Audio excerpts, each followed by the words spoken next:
Hello viewers, I'm your host Pratiksha Mishra with another episode of South Asia Focus. Let's begin the show. India's startup revolution is rewriting its destiny, where dorms rooms double as boardrooms and village dreams fuel global visions. Powered by tech, talent and fearless ambition, the nation is rising as a vibrant cradle of next-gen innovation and enterprise. Let's explore how this revolution is reshaping India's vision for future growth. India's startup ecosystem is thriving, fueled by supportive policies, ample funding, and a growing market for innovation. A standout example is Gurugram-based Static, founded in 2019 by Raghav Arora and Akshat Bansal to tackle a key hurdle in the EV revolution, charging infrastructure. What started as a tech-first idea grew into a full-stack operation, building chargers, setting up networks, and integrating them into a mobile app. With over 8,000 stations and a 22% market share, Static shows how young entrepreneurs are driving sustainable growth through innovation and agility. It was not an easy journey for us because it was a very nascent market, starting from something and then realizing that's not working, using tech to solve it, and then doing something else. Then we found out what's working and then we capitalized on it. We scaled that part of our business, and today we are by far the largest charging network in the country. India's startup journey from follower to global innovation hub is truly remarkable. With over 1.17 lakh startups, 110 plus unicorns, and 1 million plus jobs, the momentum is clear. But beyond numbers, it is the ground level energy, policy, push, and entrepreneurial drive powering this transformation. India Partners is an early stage venture capital firm backing innovative Indian startups. We are the third largest startup ecosystem. All of us know that in terms of number of startups, number of DPIIT registered or recognized startups, quantum of capital, number of unicorns, jobs created, revenues, contribution to GDP, all the metrics, health metrics that are associated with startup ecosystem, I think are trending well in our kind of favor. But India's march to 4-5 trillion to the 10 trillion and eventually Vikasit Bharat, 2047, a lot of it is going to be driven by startups.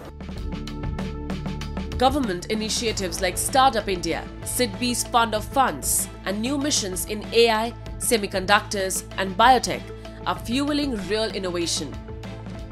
Today, Indian startups are not just solving for India, they are scaling across Southeast Asia, Africa, and beyond. Since this investment of the government through various entities like SIDBI, and also creating the ecosystem from a taxation perspective or from just a policy perspective, creating incubators, accelerators, are not in AI only, it's in many, many fields, including hardware. India has always been a software nation. So now we are seeing that the investment that's come into hardware in many areas is really helping manufacturing, helping companies that are doing value addition, not just for the domestic market, but for the export market also. Just a decade ago, India's startup scene was minimal. Today, it's buzzing with incubators, accelerators, and a young, ambitious population. Fueled by a massive domestic market and global investment, startups are scaling globally, solving real-world problems with speed and precision. Startup is always going to be about hustle. You have to keep at it to get to wherever you want to, right? To whatever heights you want to achieve. But I just want to talk about two values that Porter strongly believes in, and I personally feel that that has taken us this far.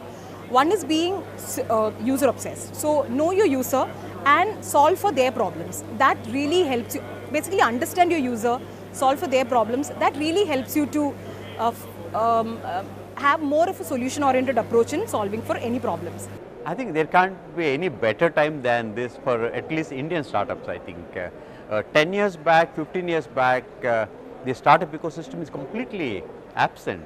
Today, I think if the team is good, if the idea is good, money is not a problem at all, the ecosystem is well developed, I think probably the best part for anyone to be alive today is being an entrepreneur, to be in this part of in this decade actually. I think very strong positive tailwinds for startups, yeah. Whether it's healthcare, whether it is non-healthcare, I think it's the best time to start up. What started as a small movement in metros has evolved into a nationwide innovation powerhouse. From AI tools to EV apps like Static, Indian startups are redefining industries and boosting India's global reputation. As India moves toward its developed India vision by 2047, startups will drive jobs, inclusive tech, and reshape the nation's economic future.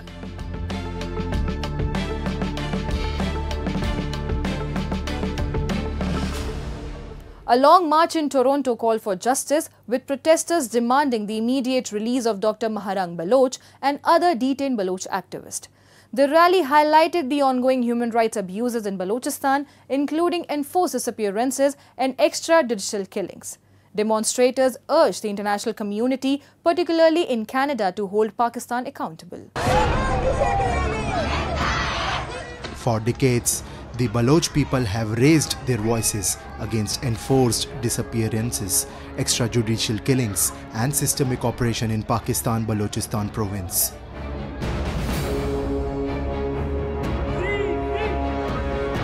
The movement for justice has gained global support as reports of human rights violation continue to surface.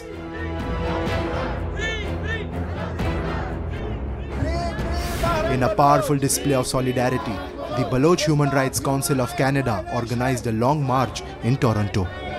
The rally was held in support of Dr. Maharang Baloch and other Baloch activists who have been unlawfully detained by Pakistani authorities. The protesters called for the immediate release of all detained activists and urged the international community to hold Pakistan accountable for its actions in Balochistan. We were gathered here today to express our concern on the arrest and imprisonment of a human rights defender, Dr. Maharang Baloch, who is a big voice in Balochistan for the enforced disappearances, against the enforced disappearances and the atrocities committed by the state of Pakistan in Balochistan. She has been imprisoned when she was protesting outside the hospital where the bodies of many people were brought over there, dead people, and the families were concerned that they belong to the enforced disappeared people who are being tortured and executed. With banners, placards and chants calling for freedom and justice, the demonstrators aim to shed light on what they describe as the ongoing persecution of Baloch voices by the Pakistani state. Our arrest is not a just attack on Dr. Maharang Baloch. This is an attack on all voices of justice, peace and resistance in Balochistan. Let me be clear, this is not a first time Pakistan is committing crimes in Balochistan. Since 1948, when Pakistan illegally, forcefully occupied the Balochistan, from that day till now, people of Balochistan facing human rights and justices, enforced disappearances, extrajudicial killing, systematic genocide.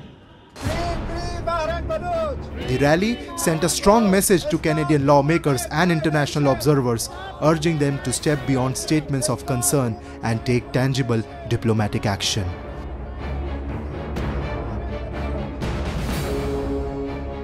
I'm here to stand beside my Baloch friends to demand the release of Maharang Baloch. We stand solidarity with the Balochistan people. We want all international community and everybody to put pressure on the Afghan government to release Dr. Marang Baloch. The Long March in Toronto was not just a protest, it was a global conscience to act. As voices from around the world joined in solidarity, the demand for justice in Balochistan grows louder and harder to ignore.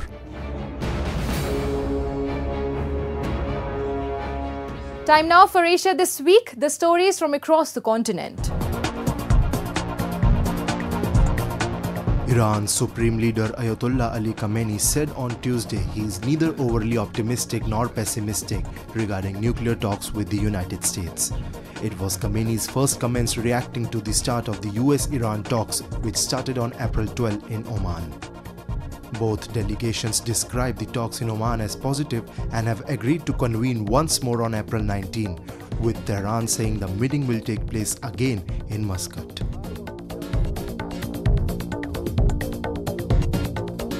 South Korea's Finance Minister Choi Sang-mok said that Seoul will try to delay reciprocal tariffs as much as possible in negotiations with the US, as the prospect of looming duties threatens to hit the export-reliant economy.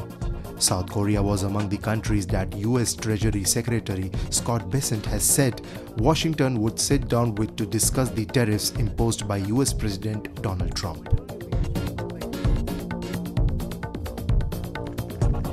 Chinese President Xi Jinping held talks with Vietnam's Prime Minister Pham Minh Chinh in a bid to strengthen trade ties with the Southeast Asian nation amid ongoing tariff tensions with the US. Vietnam, the first stop of Xi's three-nation Southeast Asia trip, signed dozens of cooperation deals with China, including on production and supply chains as well as railway cooperation.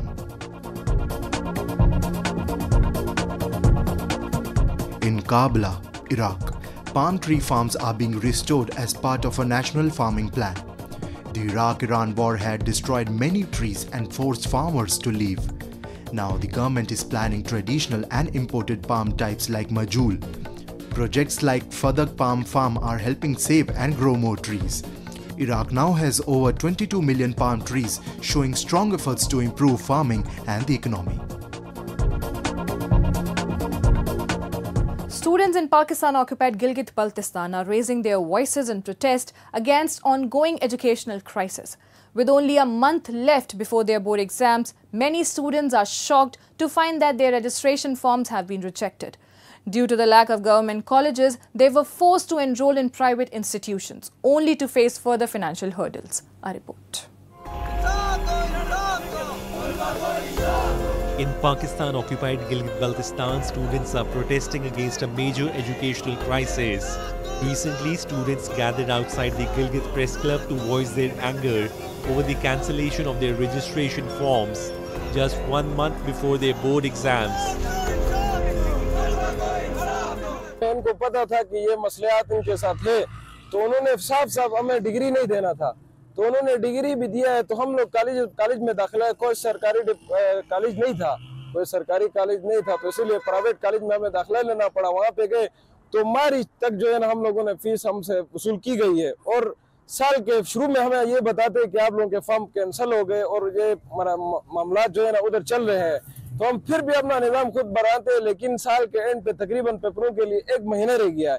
तो वो आखिर में कह रहे हैं कि आप लोगों बोर्ड ने IBC ने रिजेक्ट किया हुआ है, तो आपकी फॉर्म जो है ना वापस रिटर्न कर दिए गए। The issue arises from years of academic neglect. After completing their matriculation, many students who were initially guided by local high schools were denied admission to government colleges, leaving them with no choice but to enroll in private institutions. तो ये मसला हमारे साथ दरपेश हो रहा है कि साल के आखिर में ये हमें बता रहे, तो इस वक्त हम लोग क्या कर सकते हैं, और हमारे पास ऑप्शन है। और दूसरी कॉलेज में हम लोगों ने बात किया कि पेपर के हवाले से, तो हम दूसरे कॉलेज में भी कोई कॉलेज डे करेंगे, तो इसलिए हम लोग उधर गए, तो वहाँ के MD से भी बात हो गई, तो वो कह रहे कि 56,000 रुपये आप हमें दे दे, फिर हम आपके फॉर्म को जो है ना रन करेंगे आगे। तो माली मुश्किलात की वजह से स्टूडेंट इतने बेरोजगार है और मामला चल रहे हैं, आपको पता है, तो इसी वजह से स्टूडेंट अरेंज भी नहीं कर सकते 56,000 रुपये। तो इसी वजह से ये मसला हमारे साथ पेश आया, इसीलिए हम ये आवाज़ जो है ना वज़ीर आला हाजी गुलबर खान साहब को और एजुकेशन सेक्रेटरी जो है और DJ दिगर हमारे डीडी है और हाई स्कूल नंबर वाले हैं, उनको हम खुसूसी ये पैगाम पहुंचाना चाहते हैं कि हमारे इस मसले को फिल हल किया जाए। As frustration grows, students accuse private institutions of exploiting their vulnerability. They claim that instead of helping, some colleges are using the crisis to extract money, deepening the struggles of already financially burdened families. Devotees across India marked Hanuman Jayanti, the birth anniversary of Hindu god, with immense devotion, rituals and spiritual fervour. From Ayodhya to Chhatarpur, temples witnessed massive gatherings as people came together to pray and participate in the celebrations. Here's more in this report.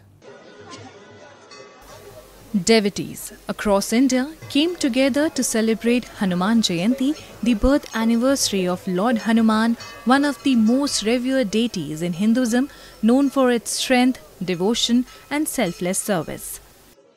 From temples in bustling cities to quiet village shrines, the day was marked by prayers, rituals and hymns dedicated to Lord Hanuman, who remains a symbol of unwavering devotion.